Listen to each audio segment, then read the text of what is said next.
Tension band wiring of a transverse olecranon fracture. Müller AO classification 21B1. These are the X-rays of a 51-year-old female who fell, sustaining a transverse fracture of the olecranon. Müller AO classification 21B1. The fracture was treated using the tension band technique.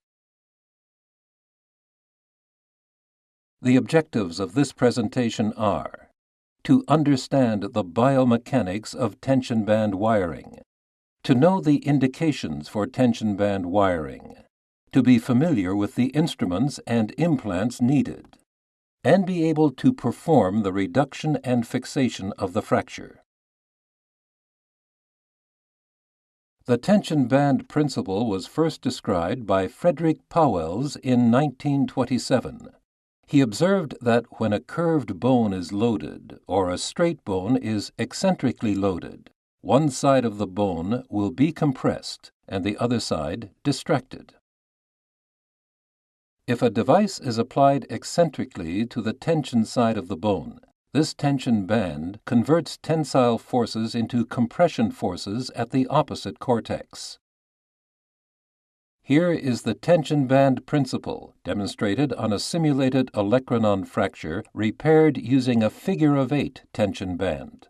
Pressure measurements are recorded from the articular surface and the outer cortex. When the elbow is flexed actively using the biceps muscle, the compression force across the articular surface is maintained throughout the range of movement.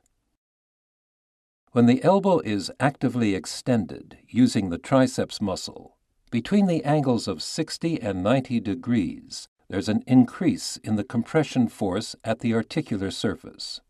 The tension band converts the tensile force caused by the active use of the triceps muscle into a compression force at the opposite cortex. Tension band wiring is applied to fractures of the olecranon, the patella, the greater tuberosity of the humerus, and the greater trochanter. The instruments used are from left to right: the large pointed reduction forceps, the sharp hook, the 2 mm drill bit, and the 2.0 triple drill guide. Also needed are the small wire cutter, the flat-nosed parallel pliers, the wire bending pliers, the bending iron for K-wires, and the hammer. The implants used are a coil of 1 mm diameter cerclage wire and two 1.6 mm diameter K-wires. The patient is positioned supine on the radiolucent table. The extremity is prepared from the axilla to the hand. This preparation allows rotation of the forearm as well as flexion and extension of the elbow during the operative fixation. The bone model has a transverse fracture of the olecranon. Approximately 4 centimeters distal to the fracture line, a hole is drilled transversely through the ulna with the 2 mm drill bit using a drill guide. The hole is positioned roughly in the center of the bone.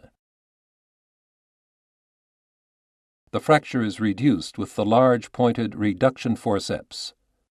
The fragment is held in the reduced position using the sharp hook. The forceps is then applied to the reduced fracture, making sure not to block the later insertion site of the K-wires. The hook is now removed.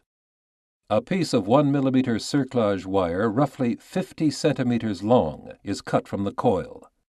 A loop is made by hand, approximately 1/3 along the wire. The loop is then twisted with the flat-nosed parallel pliers. The shorter end of the cerclage wire is introduced from medial to lateral through the hole using the wire bending pliers. On the ulnar side, the wire is bent near the hole so that the prepared loop lies approximately 2 centimeters proximal to the hole. Using the triple end of the 2.0 drill guide, the first 1.6 mm K wire is inserted through the point of the olecranon, parallel to the shaft of the ulna and as close as possible to the joint. After the anterior cortex has been perforated, the K wire is retracted approximately 1 centimeter.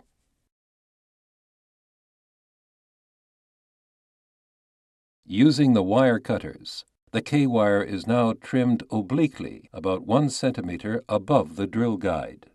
The drill guide is removed. The reduction forceps is now removed. The drill guide is put back in place and positioned for the introduction of the second K-wire, parallel to the first. After perforating the anterior cortex, this K-wire is also retracted 1 centimeter. The second K-wire is also cut obliquely with the wire cutters. The drill guide is removed.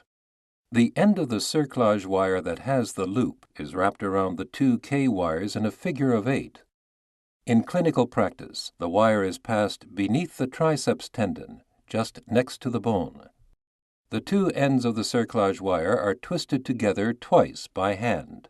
It is important that the wires be twisted symmetrically around each other and not one wire twisted around the other.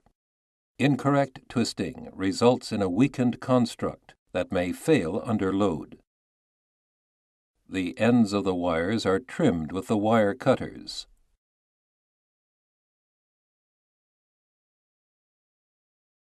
To tighten the wire, the flat-nosed parallel pliers and the wire-bending pliers are used. The wires are pulled and twisted at the same time.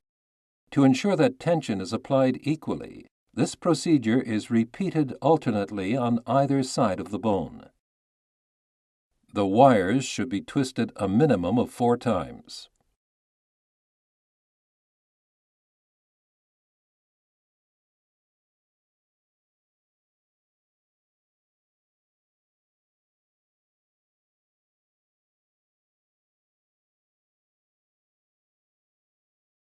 The excess wire is trimmed with the wire cutter.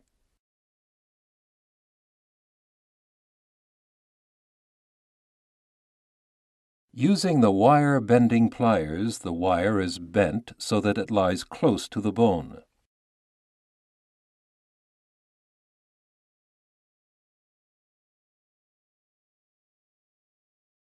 This step is repeated on the other side.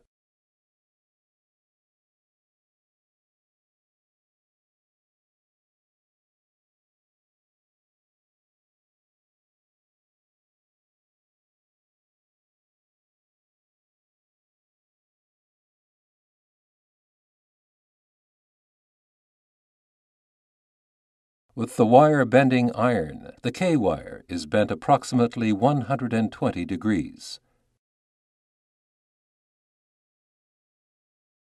The K-wire is trimmed with the wire cutter.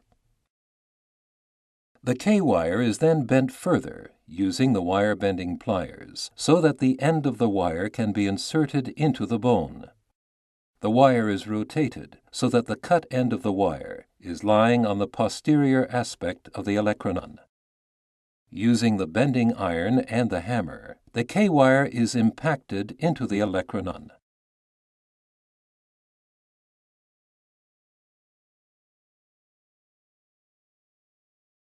This procedure is repeated for the second K-wire.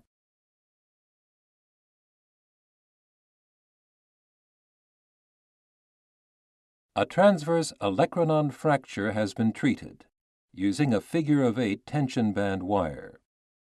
Tension forces from the pull of the triceps are transformed into compression forces at the fracture site when the triceps is actively used.